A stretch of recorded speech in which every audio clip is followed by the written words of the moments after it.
चाहे अमेरिका हो, चाहे रूस, सब मतलब के यार है। कोई भी भारत का दोस्त नहीं है, कोई भी दुश्मन नहीं है। सब भारत को अपनी मतलब के हिसाब से पसंद या नापसंद करते हैं। चाहे आपको अच्छा लगे या बुरा लगे, कोई हमारा दोस्त नहीं है। और आज की जो खबर है, इससे शानदार एग्जाम्पल नहीं हो सकता आपको यह समझाने का जो लोग इस बात पर गुस्सा करते हैं। तो दोस्तों, खबर निकलकर सामने यह आई है कि भारत ने हाल ही में आर्मेनिया को बेचे हैं ATAGS सिस्टम। दरअसल यह होता है एडवांस्ड आर्टिलरी गन सिस्टम। एक तरीके की तोप है, लेकिन बहुत ही ज्यादा एडवांस लेवल के तोप जो कि दुनिया के कुछ खास देश ही इस्तेमाल करते हैं। हमने यही बेची है। आर्मेनिया को इनकी सप्लाई भी कर दी गई है। इसके अलावा हमने पिनाका रॉकेट सिस्टम भी यहाँ पर सप्लाई किए हैं और इससे हमारी मोटी कमाई हुई है। लेकिन यह कमाई यहाँ पर नहीं रुकने वाली, यह तो शुरुआत है। आर्मेनिया हमसे खरीदने वाला है आकाश मिसाइल डिफेंस सिस्टम, जिसकी डील ऑलमोस्ट हो चुकी है। जल्द ही वह भी हम सप्लाई करना शुरू कर देंगे।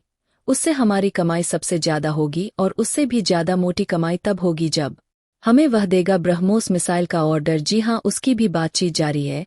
यानी कि देखा जाए तो आर्मेनिया हमारे हथियारों का सबसे बड़ा खरीदार देश है। और न सिर्फ वो खरीद करके एक तरफ रख रहा है, बल्कि एक्चुअल में उनका बड़े लेवल पर इस्तेमाल भी कर रहा है।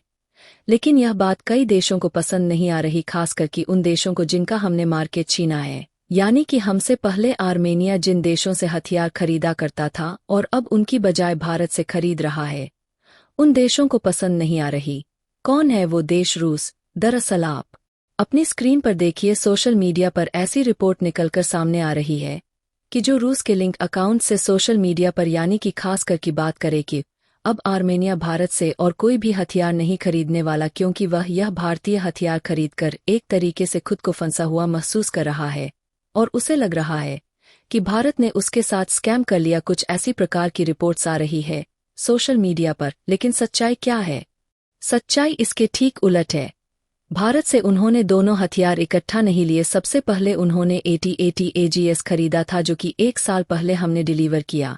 1 साल तक ATAGS को उन्होंने इस्तेमाल किया और जब उसकी परफॉर्मेंस से वह खुश हुए तब जाकर उन्होंने पिनाका खरीदा। और अब पिनाका को वह पिछले कई महीनों से इस्तेमाल कर रहे हैं और उसकी परफॉर्मेंस से इतना खुश है कि अब वह आकाश खरीद रहे हैं। यानी कि उन्होंने पहले इस्तेमाल किया, फिर विश्वास किया। और यह तो कॉमन सेंस की बात है। आप खुद सोच लीजिए कि अगर वह TAGS की परफॉर्मेंस से खुश नहीं होते तो वह हमसे बाकी हथियार क्यों खरीदते? वो कहते कि जी नहीं, हमने आपसे खरीद लिया, इसकी परफॉर्मेंस अच्छी नहीं निकली, हम आगे से आपसे हथियार नहीं खरीदेंगे। भाई, आगे आप ऑर्डर तभी दोगे ना जब आप पहले वाले माल से खुश हो गए। यही कारण है कि इस प्रकार की जो खबरें फैलाई जा रही है वह प्रोपेगेंडा है। और ज्यादातर ये प्रोपेगेंडा फैला रहे हैं Russia link social media accounts. और देखिए, इसमें उनकी गलती नहीं है, यह उनका काम है। भारत ने रूस का मार्केट छीना है, इस बात से वह गुस्सा है। इस प्रकार का वह प्रोपेगेंडा फैलाए ही। हमारा यह काम है कि हम उस प्रोपेगेंडा को काउंटर करें ताकि भारतीय हथियारों की छवि खराब ना हो और वह और ज्यादा एक्सपोर्ट्स हो। क्योंकि आप याद रखिए, दुनिया में जितने भी मिलिट्री सुपर पावर देश बने हैं, ना सारे के सारे हथियार बेचकर बने हैं। यहाँ तक कि अमेरिका अपनी सेना पर हर साल ऑलमोस्ट $1 ट्रिलियन खर्च कर रहा है। आपको क्या लगता है सारा का सारा पैसा वह अपने टैक्स पेयर से देता है?